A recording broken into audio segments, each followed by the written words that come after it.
I am Lynn Schaefer, and I will be joined by my colleague, Amy Grant. There we are, there's Amy. We are both KET, K-12 education consultants at KET. And in case you don't know, let me make sure that I tell you, every public school in Kentucky has an education consultant like Amy and myself.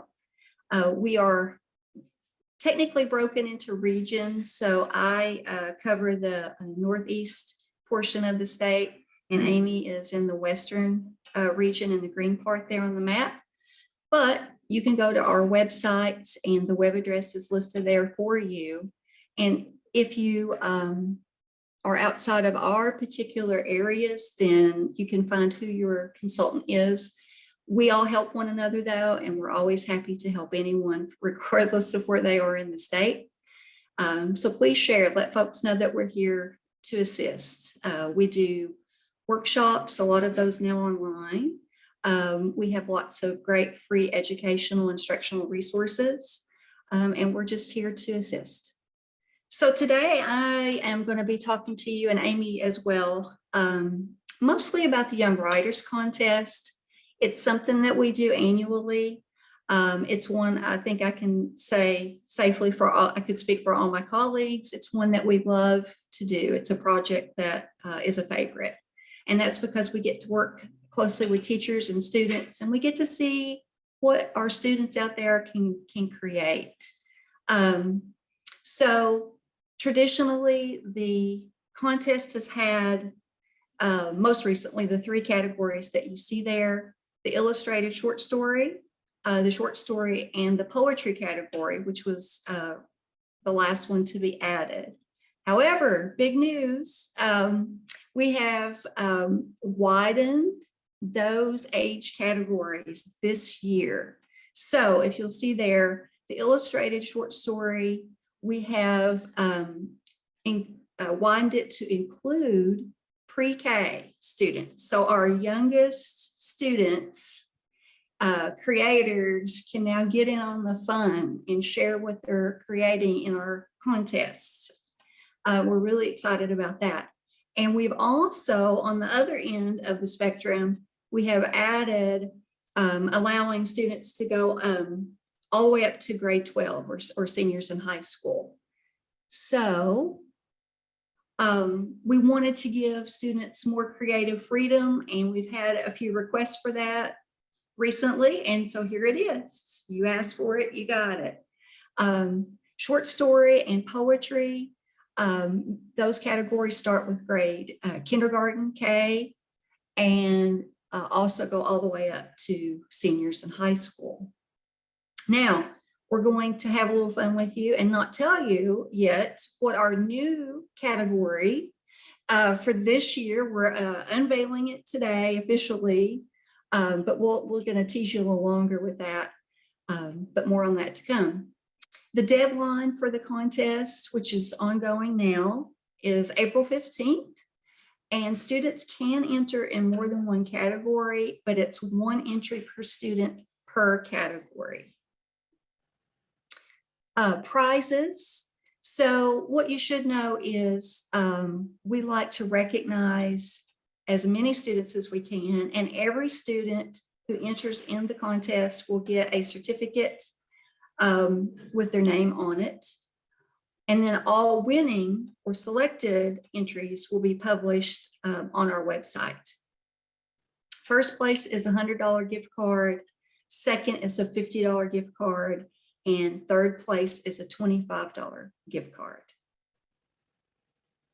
Also new this year, we thought it would be helpful to have a really short video for you on how to actually submit or enter the competition. It's really short, and it's very helpful. So for teachers who are entering multiple students, perhaps even whole classes of students, or for parents or other caregivers who have more than one child to enter, you have that option on the form now. It allows you to enter multiples. So that saves you from having to enter the personal information that it requests multiple times. So that's there. And then you will have this video if you need it, just as a refresher. So I'm going to kind of walk you through each of the categories and show you what we have available to assist you and your students in each of these categories. It just hit some of the highlights. So for example, with the illustrated short story, that covers pre-K through 12. So any student pre-K through 12 can submit. There's a maximum of 600 words, a minimum of 5 illustrations, no copyrighted characters or images. Beyond that requirement, though, they are free to create to their heart's content. Okay. Also, we would ask only single author stories that have been written within the current school year are eligible.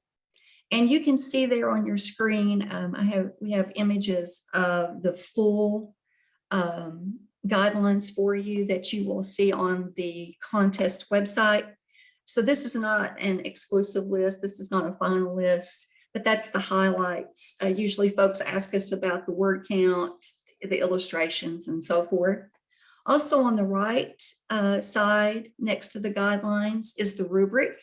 And so on the contest website, you will see not only are there guidelines, but there are rubrics that the judges use to help them judge more effectively. And we make those available to you for each category.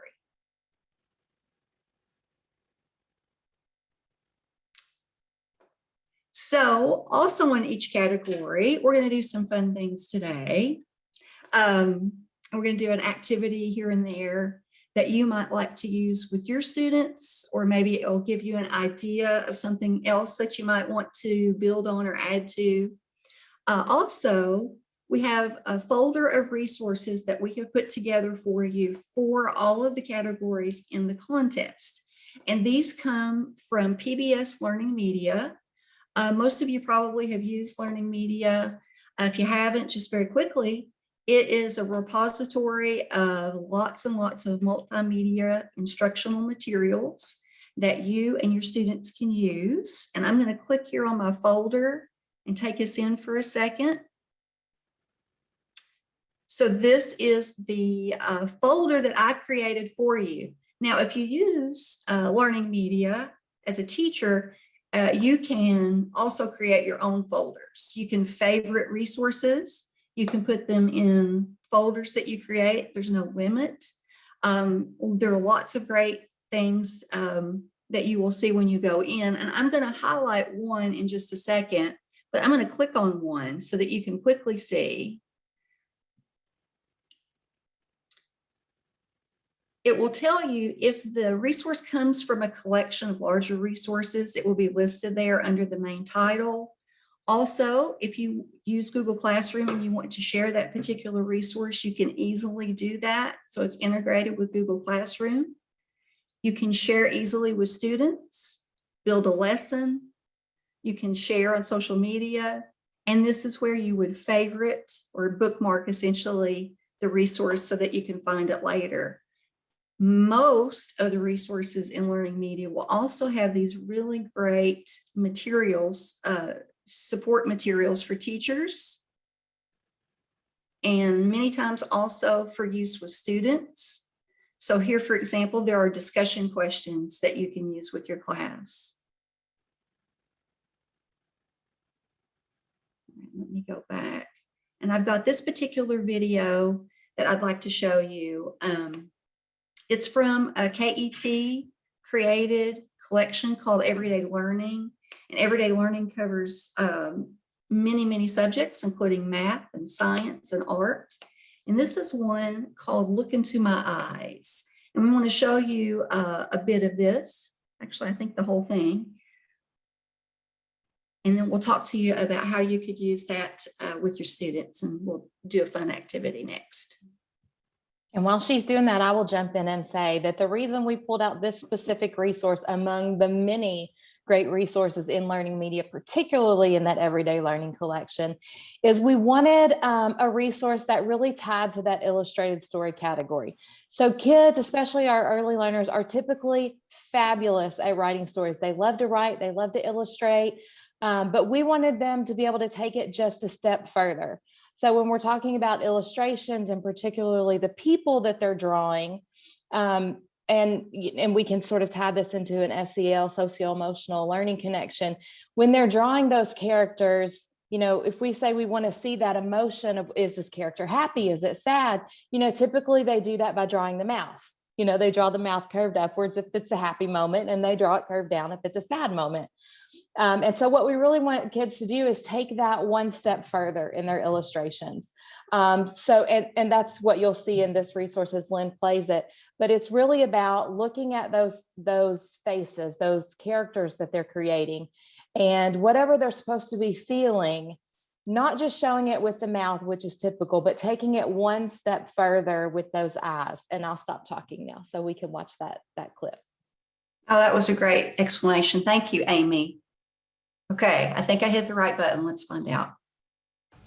Today, we are visiting a special part of the art museum. In most museums, you can't touch the art, but in this one, we can touch everything. These are paintings of people called portraits. Look at their eyes. Can you tell how people are feeling just by looking at their eyes? Let's see. Look at this woman's eyes. Can you tell if she is happy or sad? How about this man?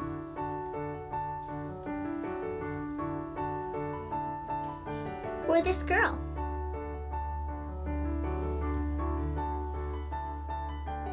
Now it's our turn to express feelings with our eyes. Can you tell if I'm happy? How do you think I feel now? What about your friends or your family? Can you tell how they're feeling by looking at their eyes? I love that. That's so sweet. And I will say too, we're going to do an activity, but there is an additional activity in the support materials for that resource that is different from the one that we are doing. So lots of good things. Okay. All right. So Amy, do you want to kind of take the lead with the activity? Absolutely. Absolutely. And Tell now me I when you will, want me to open. you're fine. I'm actually Okay. going to drop it into the chat too, if that's helpful. But we want you all to be involved, because we know, we've all been teachers. We've all sat through webinars and PDs, and nobody likes to just sit and do nothing the whole time. So we want to get you involved. This is going to be a really quick and a really fun activity. So I've put the link also in the chat, but you see it there on your screen, that bit.ly link. So we want you to actually go to this link, bit.ly/J, L, and then all lowercase eyebrows. And that capitalization does matter in that link. And what you're going to see when you open that is a Google Jamboard. I don't know if you all are familiar with Jamboards.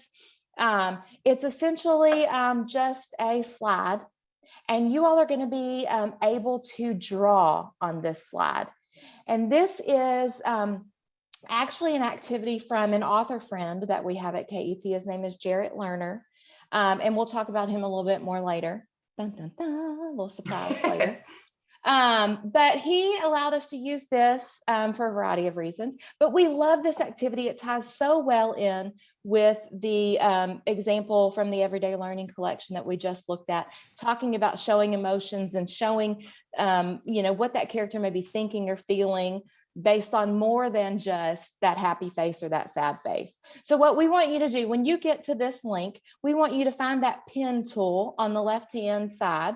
You see there's all kinds of icons down the side. That very top one is a pen, or it could be a marker. You could change the color by clicking on it. But we want you to draw some eyebrows. And I'm gonna stop talking for about 10 seconds.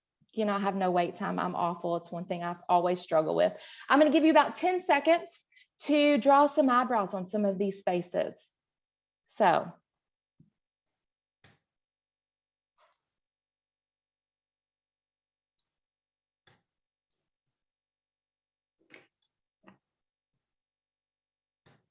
And I don't know if that was 10 seconds or not, but that's about all the patience I have. So I'm going to talk. You guys can continue drawing. But if you think about this, this is a really simple way to talk about adding to your illustrations.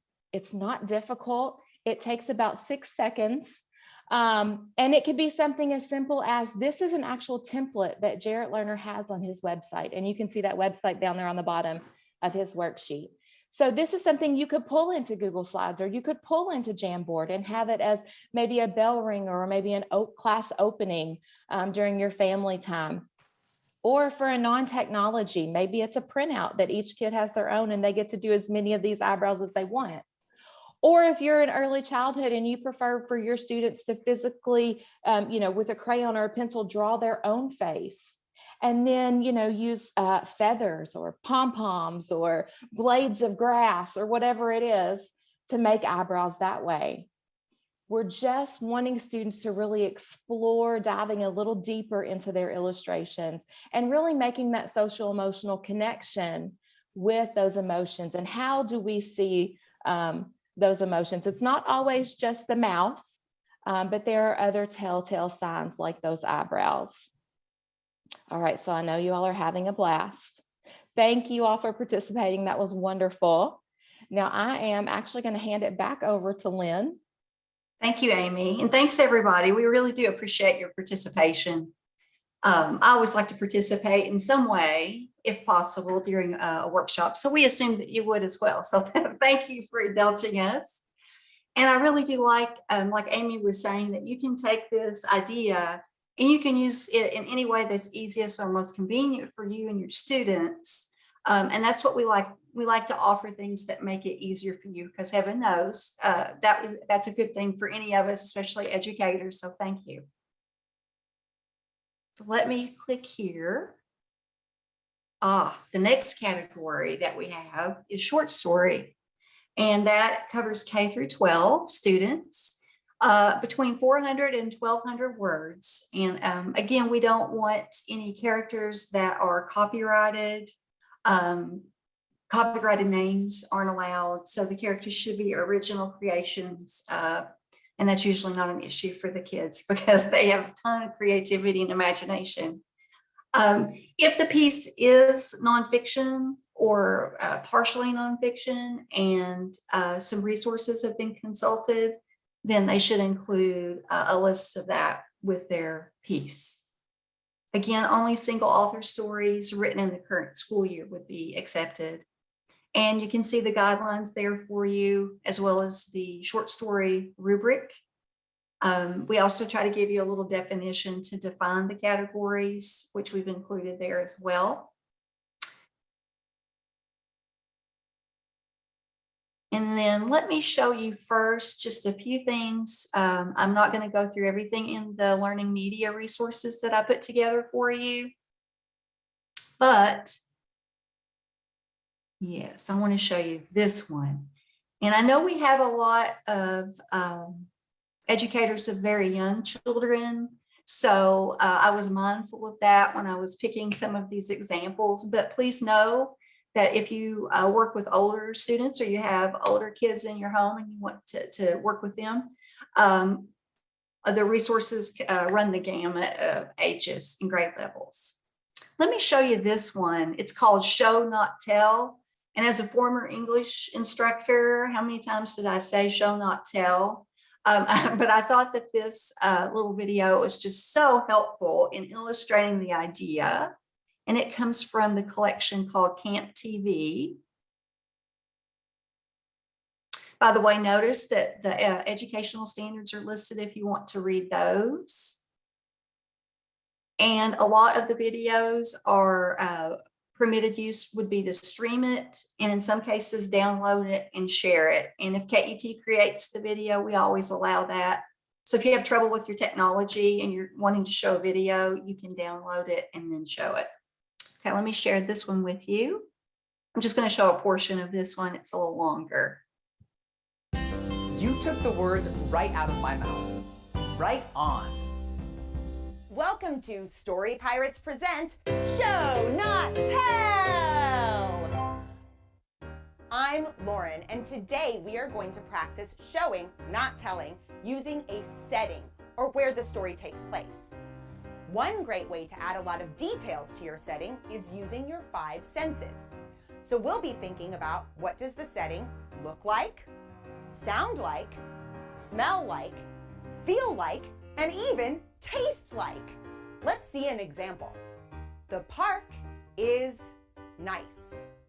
Let's see what that would look like. Oh, nice park.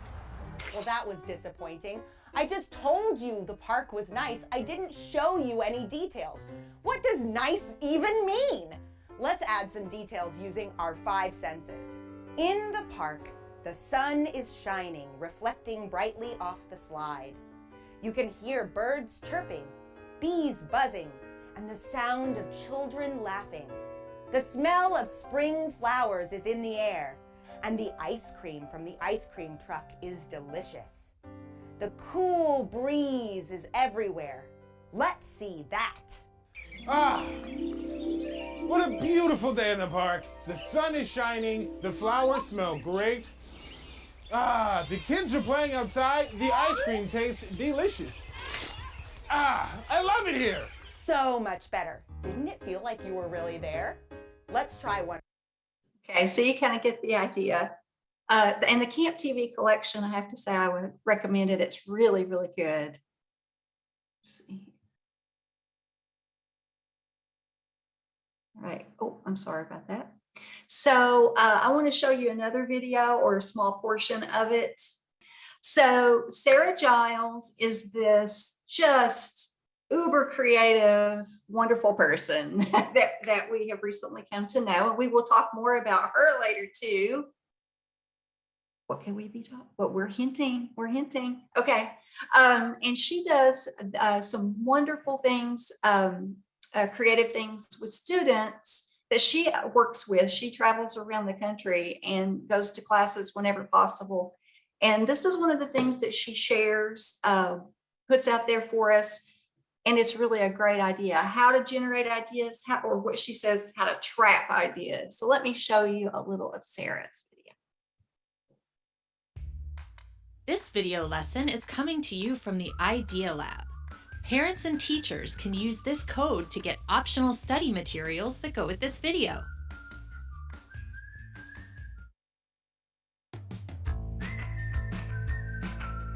Hi, I'm Sarah, and I wrote these books. Writing a book is a big job, and what's a great way to tackle a big job? One small piece at a time. So today, we're going to practice just one small piece and write a little. Have you ever heard of a writer's block? You know, when you sit down in front of a piece of paper and you can't figure out how to get started. Or maybe you got started okay, but you don't really know what to write next. You're just sort of stuck. Well, I figured out a tool for this, and I'm going to share it with you. Since I started using this tool, I have never, ever, ever gotten writer's block again. It's called an idea trap, and in this lesson, I'm going to show you how to make one.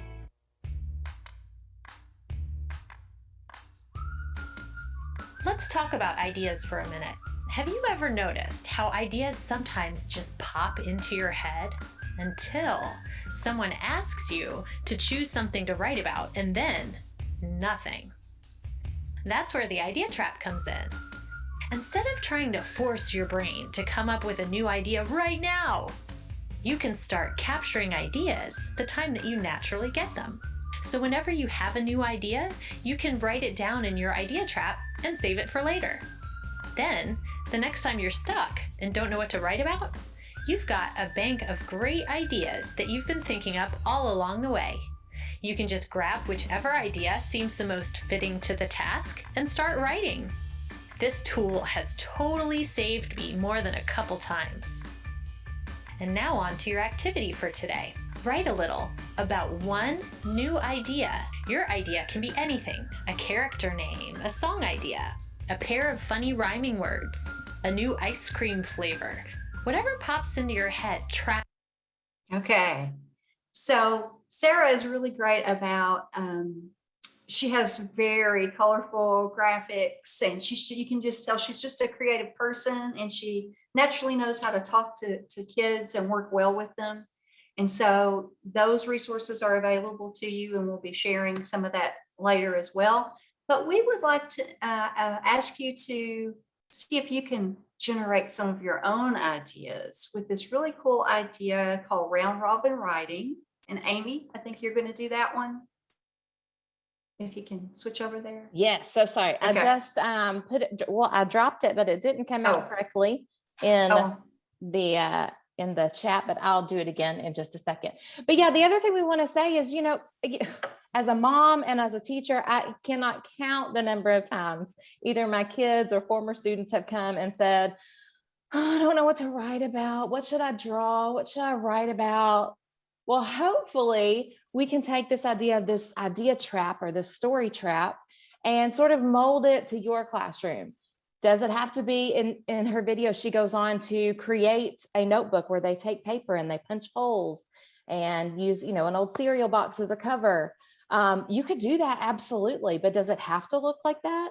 No, we want you to do whatever works for your classroom. So if you've got even, you know, intermediate or older kids, maybe they just start a Google Doc or a Word doc where they sort of trap their ideas there. It doesn't have to be a physical notebook. It could be maybe a bulletin board in your classroom where kids are constantly pinning up their ideas, and maybe they can glean from other students' ideas too. It can really be whatever you need it to be, but just as long as it's a space where you can trap those ideas in some way that those kids can come back to. That way you're not constantly answering that question of, what should I write about?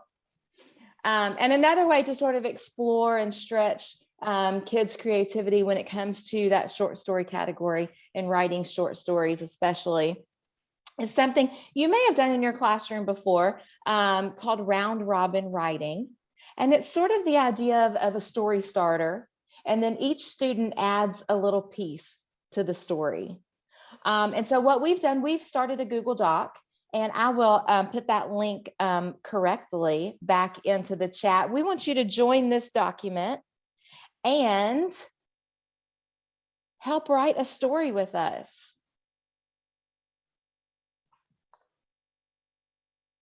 So if you will go to that bit.ly, bit.ly / and then round robin writing, all lowercase, you'll see, and Lynn will probably pop it up in just a second, a Google Doc. Yes, I see you all starting to pop in there. Now, Lynn has started the story. I have added a second tier to that story. And so we want you all to just, and again, I'll try my best to have some, I'll be quiet in a minute and give you all some time to write. But we want you to take turns continuing our story. And what this does for students, it not only develops their own thoughts, but they have to then take what other people have written, and maybe there's a twist, or maybe there's a new element, and somehow they have to work that into their story. So really, we're just stretching those creative muscles. And then from a teacher, from a managerial aspect, how do you keep track of who's added what? Well, if you're in a Google Doc, you know, you can go back to version history and see who's added what, but there may be some procedures that you want to put in place with your kiddos, even at the high school level, to do this. Maybe they alternate and everybody picks a different color that they're writing in with their small group. Maybe everybody just drops their initials at the end of the line. You know, whatever it is in your normal classroom procedures that make sense, that's what you should do. So I'm going to be quiet for about 10 seconds and let you all continue the story for another sentence or two at least.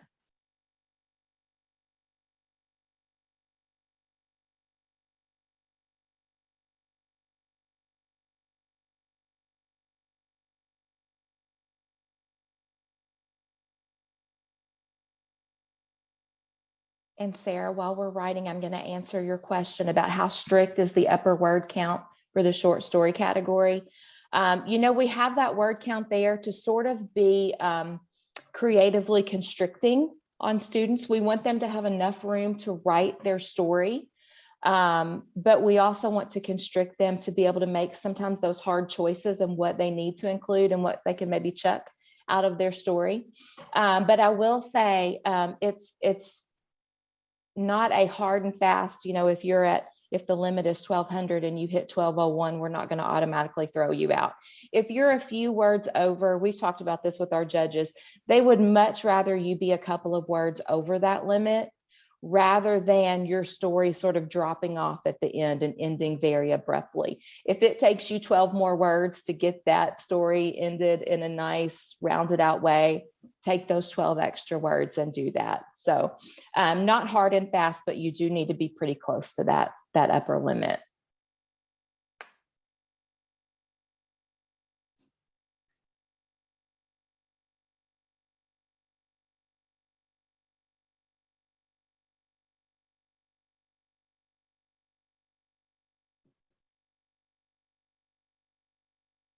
I love your all's additions to the story. I will say, I was an elementary teacher, and you knew it was going to be a puppy or a kitty cat, or you knew there was going to be some cute fuzzy animal come out. A unicorn. Yes, yes. That's always a favorite. Absolutely. See, I'd be the weird kid who made the puppy a zombie puppy or something. I won't do that. I won't do that here though. All right, I have no wait time, so I'm going to give you about 12 more seconds to finish out your story. While they finish their sentences, I will say too, I used to do this occasionally with my college writing students. It's a really great way, like if you want to help them learn about organization, writing an essay, you can start a paragraph and then they have to work on bringing in maybe transition words or something. Or if it's a creative writing class, and you might do this with poetry as well as short story. There's just lots of different ways you can change it and mold it to work with different age groups and different kinds of writing assignments. It's not a puppy, it's a baby bear. I like where that's going. She had been denied a baby bear for so long. What caused the change of heart in her parents? And I like this too for the collaboration that your kids will have with each other, whether it is through a Word document for your older kids, but even in the early childhood classroom, maybe we're still wanting to explore those skills of, taking someone else's idea and changing it a little bit and creating something new and adding to it. Maybe we do that through a storytelling. Maybe it's not something we physically write down, but maybe it's just that creative mindset going through storytelling in that circle rather than typing it out too. Oh, look at there. The bear sneezed and shifted back into a puppy and then again to a bear. See, now this is very exciting. She was astonished. That's awesome. And great vocabulary. When I did this as a teacher, even with just my college students, it was very exciting to be there while they were creating. It gave me the opportunity to not be talking the whole time and to actually, there was sort of a crackle in the room, while they're working together. And I think that can happen with even the youngest students. Wait a minute, am I dreaming? Oh, I hate to break away. See, this is what I hate to do, is to stop the creation. So apologies for that. And thank you all for contributing. You trapped some ideas there too. This video lesson. Now on to the poetry category. The poetry, we allow kindergartners through seniors in high school to submit. I can't wait to see what we get this year by letting the younger kiddos in there. So around 25 to 250 words. And we do discuss, like Amy said earlier, do we give a word limit, minimum, maximum? And we've talked about yes, no, what are the benefits and the cons of each. But again, we'd much rather it be a little bit over the word limit and more substantial than to be, quite a bit underneath the requirement and just drop off. So again, all poem elements should be original and no copyrighted names. And, you know, a lot of poets, that's the thing, they write poems that are an homage to another work or in the style of another poem. And we would certainly encourage that, but please do include that like beneath the title, like in the style of The Raven by Edgar Allan Poe or whatever. So with the poetry, again, we always provide the guidelines for you. And then there's the rubric. See if I can click here now. There we go. So I'm not going to play this, but I just wanted to show you in case we had some educators or parents with older kids.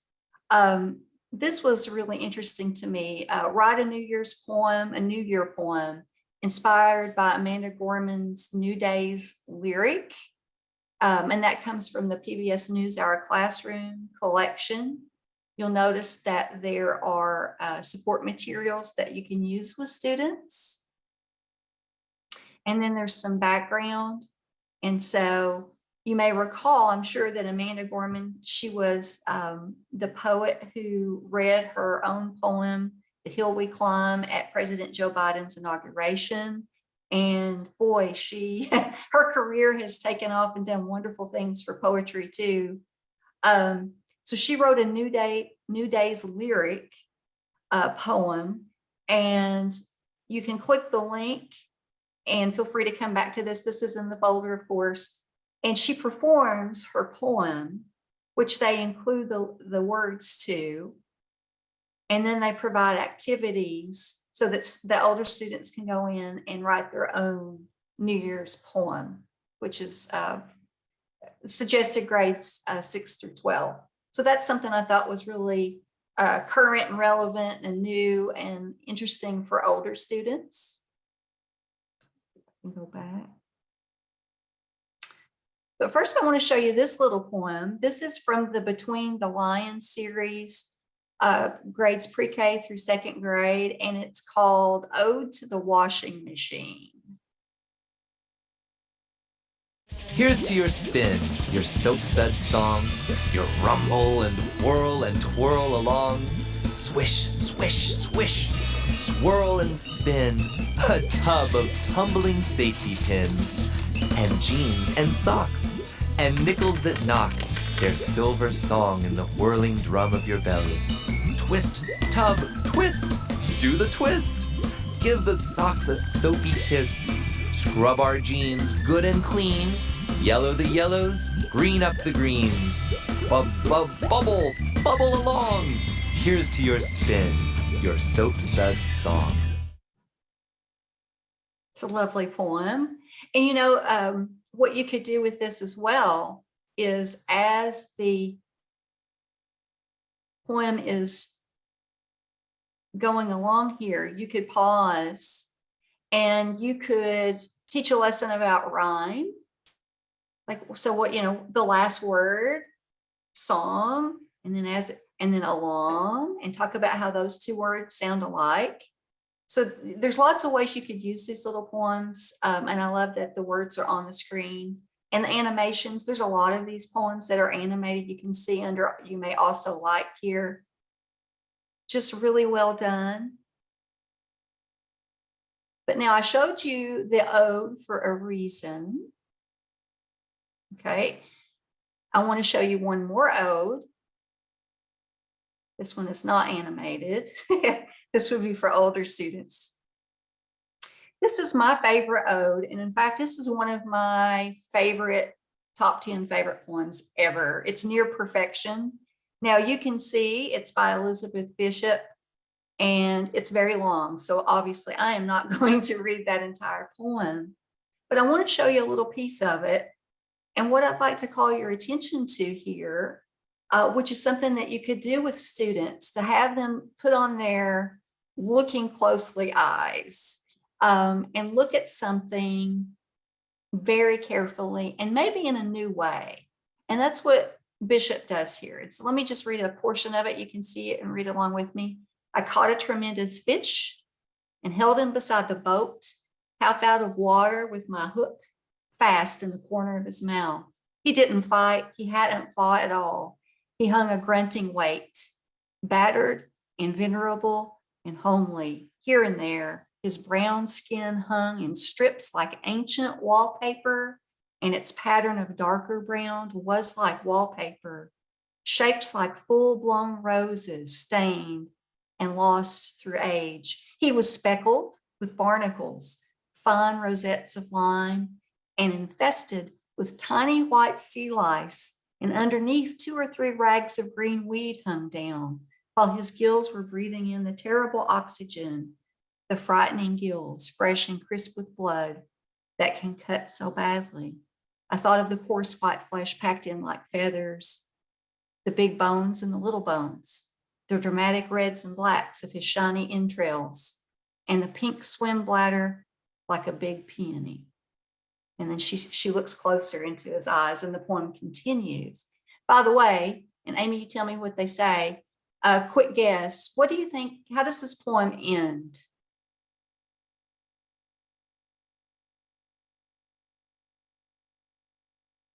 Any guesses?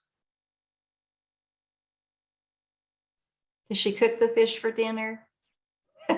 Leon, that was going to be my guess. I was going to say she's going to end up eating him. Yeah, was that your guess? Bridget said she's going to throw him back.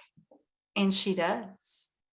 And one of the most famous endings to a poem, she notices that he's everything's rainbow, rainbow, rainbow, the scales and the water and the fish, and she lets him go. So well done. Did you say Bridget? Well done, Bridget. Thank goodness. I would have been really upset if she ate him. So that's an ode. It's a tribute to something.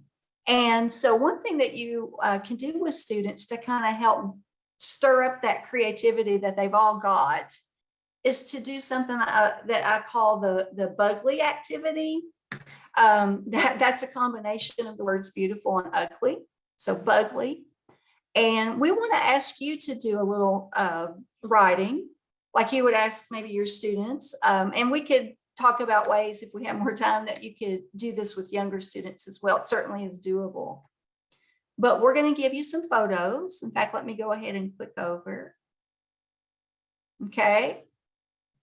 And so the directions for this are going to be in the bit.ly. If you wouldn't mind to, Amy, can you plug that in to the chat? I sure did.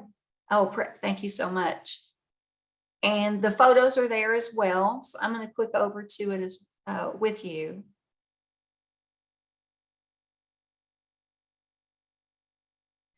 So I had a teacher once tell me, you know, we live in a world of Hallmark cards and, you know, we're told how to think about things a lot. And so it's really hard to kind of break out of that mindset. And so to try to refresh, you wanted to be given this task where you have to pick something, and maybe it's something that you find not so beautiful. Okay, so I have a thing about spiders. It's a love-hate relationship. A lot of people I know find possums not so attractive. And then there are things that maybe we all would say, well, that's beautiful. They're the flowers. But could there be something, if we think about the flowers in a non-beautiful way? Is there some other way to mix that up a little bit? And what about the mud hole there, right? So your quick task here is everybody can pick their own slide and try to write 1 to 3, or if you get going, feel free to keep going, but 3 lines of poetry describing the thing that you choose. So one of those 4 things. If it's something that is usually considered beautiful, try to show it in a not necessarily ugly, but different way, more mundane, I guess. If it's usually considered ugly, maybe you can figure out some way to make it seem more redeeming and more attractive. Try not to use adjectives, and boy, this is hard. I once had to write a poem without any adjectives at all. and I thought I was going to implode, like my head was going to pop off. And then, so what you're starting is your own ode to something. Amy, is that you over there? Okay, cool. So everybody claim a slide. If you're feeling real creative, you can color your slide or whatever.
You guys are so creative already. I'm looking at everybody's and they're so awesome. But I do want to share that Lynn, we're so blessed to have Lynn on our team as a published poet. She has really given our team some amazing insight and some amazing ideas, and works with our judges on this poetry category. And she is just really an awesome asset to this team. And we have so many amazing people who work on this team for the Young Writers Contest. You know, I can't even tell you who they all are. Everybody from Allison and our web team, who help update the website and create that easy to use online form for you to enter your student writing in, to our supervisors, Brian and Tanya, who are always willing to say yes, even when we come with, you know, the crazy ideas and the what if we did this scenarios. They're awesome at just saying yes. And we have a great team across the building, from the marketing folks who help come up with our graphics and who share the word out far and wide about the contest, and all the way everybody in our education division, especially our education consultants, who are there to be our constant sounding boards. They help with garnering ideas, getting feedback from schools. They help with promotion. It just all the feedback and support. And we're just really lucky to have such a wonderful team to work with. Now, you guys, these poems are amazing. Wow. And thank you for what you said. That was very kind of you, Amy. And I also have to say, we are really lucky to have you on our team as well. Amy is she is so creative and can always pull things together. And if I say, hey, what about this? She takes it and just makes it even better. And I think we work with a great team overall too. So, ooh, look at that. I just want you to know that I will never refer to a rose bush other than stabby attack bush. That's my go-to now. Oh my it's no gosh, longer I a rose just saw bush. that. It's a stabby Love attack it. bush. Oh, stabby attack. We have to put that on a t-shirt now. Sharp green blades went on forever, like a green ocean.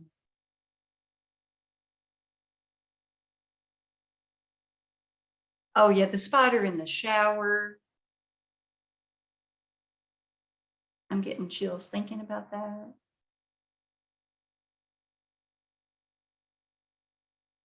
Mud puddle. I'm glad you picked the mud puddle.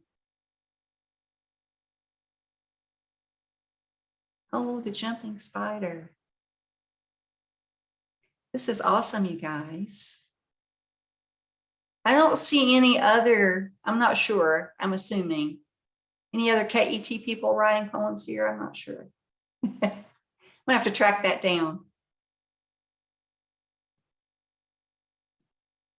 Well, I hate to, again, see, I'm really bad to lead these creative activities because I don't want to stop, but I will move on. Thank you all so much for these great poems that you started.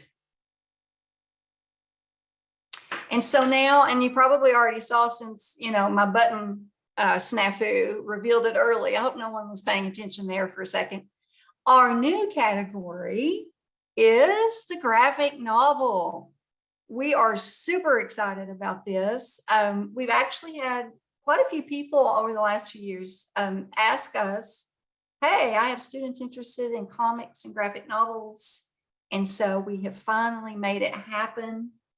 So we will let students all the way down from kindergarten through grade 12 enter their pieces, their graphic novels. And so you might be wondering, well, what the heck is that? Maybe you have a sense of it as I did. I think I wrongly thought it was simply, you know, a way to say comic without making it sound like something for young people. So let me show you this little video that we have put together from several writer friends that we have and artist friends. What is a graphic novel?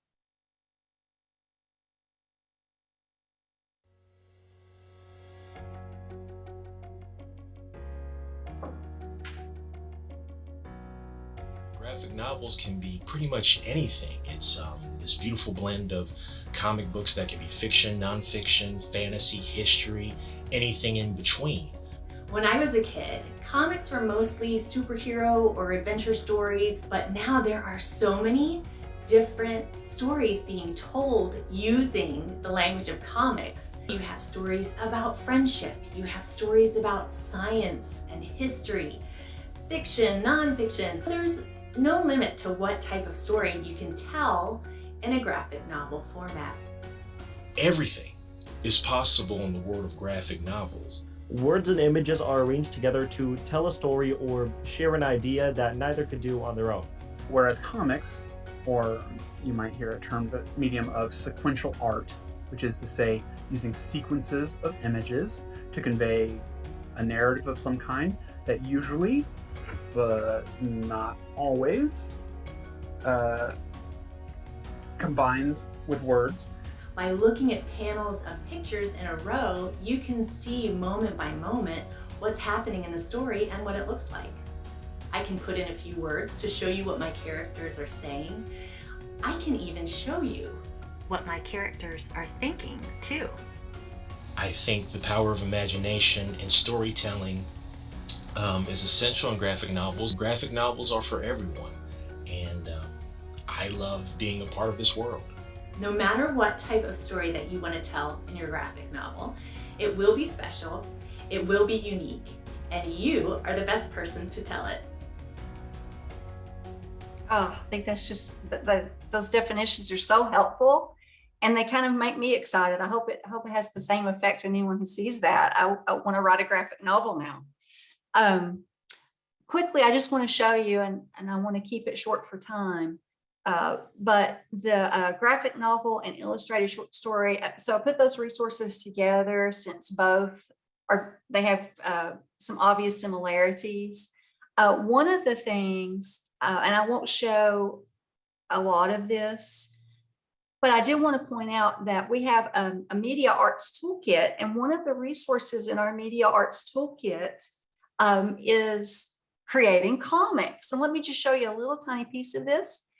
And it's also really cool because the teacher that's featured here works at Frederick Douglass High School. Right, and we need to set some goals for today. All right, so let's go in order. So writers, tell us where we're at and what's going on. We're working on the personalities for the English world versions. It's been a goal of mine for years to start a comic club, someplace where we can, create comics from scratch. I've been a part of some organizations around Lexington that are comic creators club, and it's just a bunch of guys getting together or girls getting together and talking about comics and then what they're planning on doing. So I thought it'd be a really good idea for the kids to have that same concept, just to be able to sit down, talk about comics, but also work as a team to create their own, something that they can be proud of. I overheard Mr. Sturgill having a conversation with another student, and he said, we need writers and artists, and I'm like, hey, I write. And so I asked him about it, and he's like, yeah, just come in on Wednesday, we leave at 4:30, and I'm like, okay. So I just joined.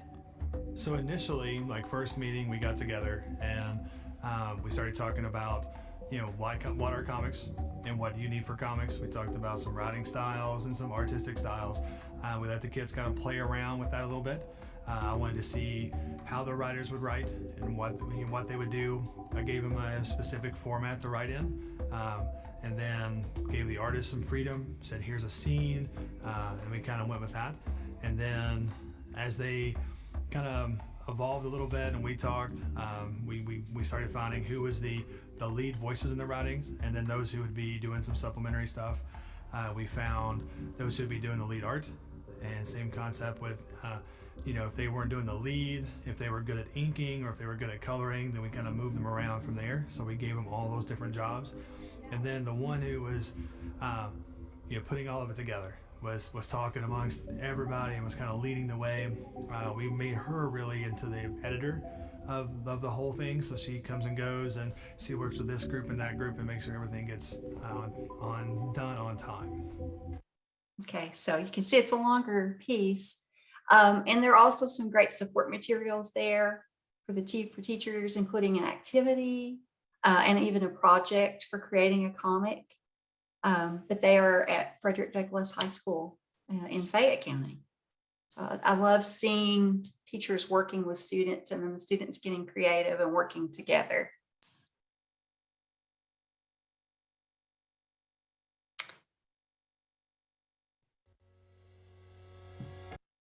There we go. So the graphic novel, we are taking K through 12, as I said. Oh. And Amy, do you want to talk about this at all, since I know you had a hand in putting this together, or? Sure. Okay. This is coming from another little surprise that we're going to talk about in a minute, but this is an activity that will help you work with your students on not only graphic novels, but really focusing and honing in on those story elements. And it's done in a way that this graphic novel mini only consists of 4 frames. 4, that's it. The first frame always has to do with letting your audience know about the setting of your story. The second frame is always about the conflict or the problem that your character or characters are facing. The third frame is always sort of how that resolution wraps everything up. And then the fourth frame is some sort of surprise ending that happens. So you can see in this example that's given, there's a beaver who you see in the first frame, the setting. You know, there's a river, beaver, he's building a dam. The second frame is the conflict or the problem. Well, we can see that now there's a hole in that dam. The third frame, the resolution, is that, oh my goodness, there's a huge crack. And then the surprise ending is that the whole river starts falling through again. Right? So this is a really simple, can be a fairly quick way to really focus and hone in on those story elements. And you can even sort of mix it up and do some group work with it if your students can maybe use a provided template that we'll talk about in a little bit, and design a 4-frame graphic novel mini, cut them up, and give them to another group and see if that other group or that partner can put them in the right order based on that setting, conflict, resolution, surprise wireframe that's been built. So that's exactly what we want you to do on our probably last little activity that we'll do with you today. We have a template provided with the setting, conflict, resolution, and surprise boxes labeled. And we have 4 images from a student's graphic novel mini, and we want you to put them in order. So by looking at those pictures, which one of those pictures would come first? Which one showcases the setting? Which one of those pictures is the major conflict? Which one shows the resolution? And which one shows the surprise? And what we want you to do, we want you to put those numbers in order and drop them into the chat. And then we will tell you what the real order was. All right, so again, about 10 seconds. What order? Which of those pictures shows the setting, the conflict, the resolution, and the surprise? And again, if you're working on this skill in class, you could even design your own several 4-frame graphics, cut them up for your students, and really have them analyze those images to see which goes in which order and which place. And Bridget and Brittany, you're exactly right. That order, number 3, yes, Todd, correct. Oh, actually, wait, I've got some numbers switched up. The setting is that 3rd picture where we see the sea turtle and the fishing net. The conflict is the number 4 where that turtle gets caught in the net. The resolution is number 1 where that, I guess it's a swordfish, cuts him out of the net. And then the surprise ending is, oh man, after all of that, here comes a shark or a bigger fish or something. So yeah, just another quick little activity that leads us right into what Lynn is going to tell you about next. Thank you, Amy. So this is the big one, to quote one of my favorite movies. This is it, the big one. We, in conjunction with our Young Writers Contest, have decided that it might be useful if we offered what we're calling our creative writing toolkit. We would like to do more of these, but we have started with the graphic novel. Since it's the year of the graphic novel for us with the new category, that we let that make our choice for us. And so this toolkit will become available, correct me if I'm wrong, Amy, but I believe it will become available this coming Monday, right? Which is February 7th, I believe. And it will go up and it will be on the website. So you'll all be able to go to that website, and I'll drop it one more time into the chat and you'll be able to locate it there. Thank you. And sorry, I'm hitting the wrong thing here. And let me show it to you. I have a copy here pulled up just to scroll through a little bit and give you a sense of what's going to be in there. And this is the design and the template that we would like to use for future creative writing toolkits. And if you like this, please let us know. We love to hear when something is useful. And so we can do more of that. Let me scroll through a little background. We're including a glossary, an overview, and then some terms that are relevant to the category.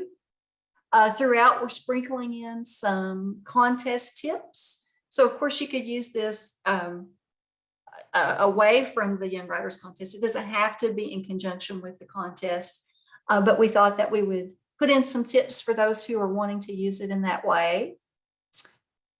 Some elements of the graphic novel. And I'm a very visual learner. I think that these visuals that we have throughout are just really, really helpful. And then of course, lots of activities.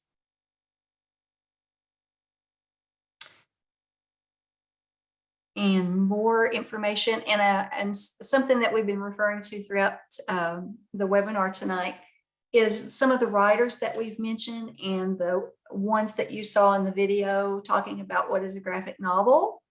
They have been kind enough to work with us, and several of them have included some of their content, allowed us to use it in our toolkit.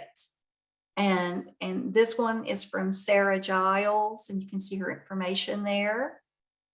And this is taken, I think, from her materials that she does make available online as well. This one's really neat to help students practice what kind of balloon or bubble should they use.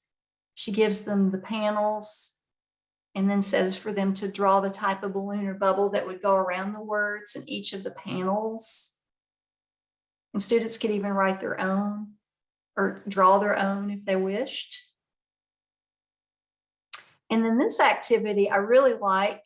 It's a good way to bring in literacy as well, and reading. And this comes from author and artist Jarrett Lerner. He does a "You Are What You Read" activity that he makes available, and you can see his signature right there. And so this is something that you could print out and have students do. The books that have helped to form who they are. And so they could just write in the titles on the books themselves. But then up here, it's kind of hard to see. It talks about ways to help students kind of dig deeper than that. Once they have, and maybe this is something they add to as the year progresses. Maybe not all students have read that many books on their own yet. So what kind of books do you like? Is there a unique narrative style to these books? Do you see a common theme as far as the subject of the books that you like? And kind of help them realize what their own interests are. And that could even inform their own art or stories. More activities. And then using art as inspiration for writing and drawing. Love that. And there's our graphic novel mini that we just looked at with you. And there are the templates that you could use or print for your students. And just lots of really great stuff. This also comes from Sarah Giles, talking about sequences, step by step. And it says a fun way to practice the sequence, thinking about a story as a sequence or a series of steps or moments, is make a comic explaining how to do something. So let the student pick something that they know how to do well, they enjoy, and then make it into a comic. And then she gives you some ideas. How do you make a sandwich? What happens in a normal school day?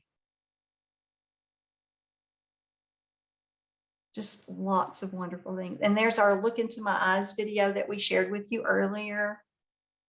And we've included an extension to social emotional learning and discussion of style. So lots of hands-on things that you can use, including writing prompts. Give your students a statement, and then what happens next? They have to fill that in, right? And then this is something, and Amy, I'm going to give you total credit for that. You can use writing and creating prompts.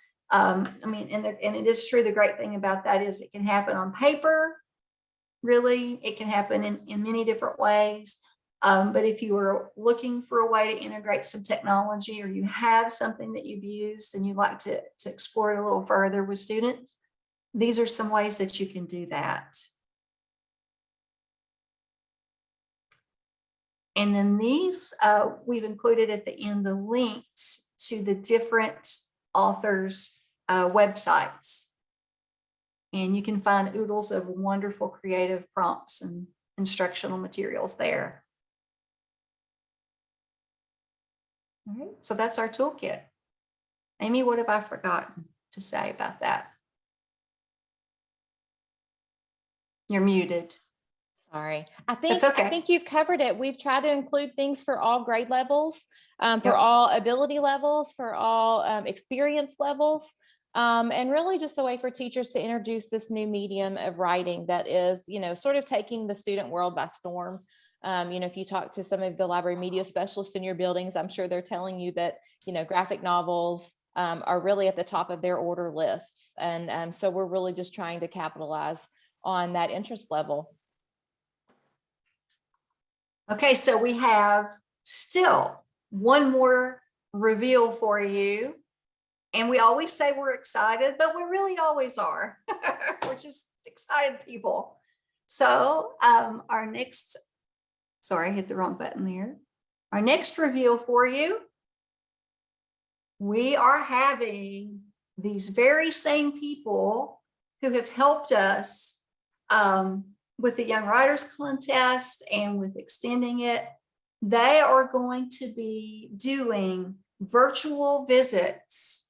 So starting next week on Wednesday, February 9th, Sarah Giles will be coming to work with students, to answer questions, to share what she does and how she was inspired to do what she does.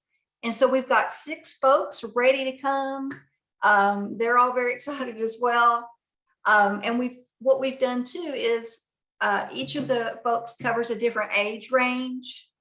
And so like Sarah is listed as working with pre-K through 3. She also does work with somewhat older students, I think definitely through elementary, but I think her focus for this workshop will be pre-K through 3. And so you can see the schedule there. Sarah will be first. And we've tried to make it so it's a short session so that you can attend. Hopefully, teachers can sign up even with their classes, with their students. And when you register, I believe, Amy, we are taking questions. Is that right? Yes, So- if your students have specific questions, you have the opportunity to, when you sign up your class, to enter those questions, but we'll also take questions throughout their presentation too. Right. And so Jarrett Lerner, who was so gracious and shared some of his materials as well, he'll cover about pre-K through 6. And then we'll have Erica Henderson, grades 4 through 7, David Wayne Chu, grades 3 to 7 and above, really. And then Sean Pryor, you saw him in the video as well, Wednesday, the 16th of March. And then lastly, rounding out our group is Benito Sereno, who will be addressing grades 9 through 12. And we're just really excited. We hope that we'll have a lot of interest. We would like to do more of these in the future if we do, in different categories. And so are there any questions about that? I guess I could click so you could see it a little bit better. And I did drop the link into the chat so that you can go and sign up your class. It is, yes, also open to homeschool families or parochial schools, public schools, whoever could benefit from their words, absolutely is encouraged to sign up and attend. We, again, are so excited about them. The authors are very excited about them too. We hope that you'll register at that link. Let us know how many kids will be coming. It may be something you do just with a few kids in a small group during that time. It may be something you sign your entire class up for. It may be something, you know, that you can put on in the gym, in an assembly type setup. Let us know if we can help in any way, help you set those up. We're happy to do that. We're just so excited about these authors coming in to walk alongside us in this journey into graphic novels.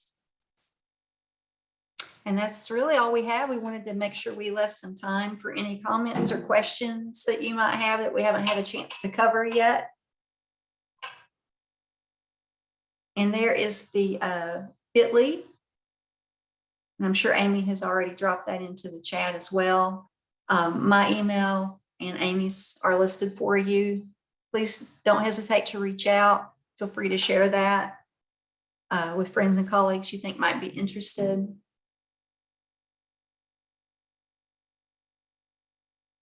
Any questions, Amy? No, but we have some kiddos excited to enter the contest, and I replied that we are so excited to see those entries and share them with our judges. And like Lynn said before, this is honestly one of our favorite projects that we work on. You know, Lynn and I as education consultants really wear a lot of hats, as do the rest of our team. But each spring, we look forward to this. Reading through student work is just heartwarming and magical. And we are constantly going, hey, did you read this one? This one's awesome. Or the judges will come and say, oh, I loved so many. I just don't know how you're going to narrow down these scores. So it really is just a wonderful experience for us. So thank you for sharing, first of all, with your students and helping them enter the contest. We are so appreciative, and we just look forward to celebrating them each and every year. And also something that just occurs to me that you may not know is you can go to the contest website, and there's a link where you can see winners from years past of the contest. And you can hear some of the students actually read their works. I think Amy came up with the idea to do that. It's just a wonderful idea to hear the students reading their own work. To hear those voices, it's just, it's really something. It's a treat.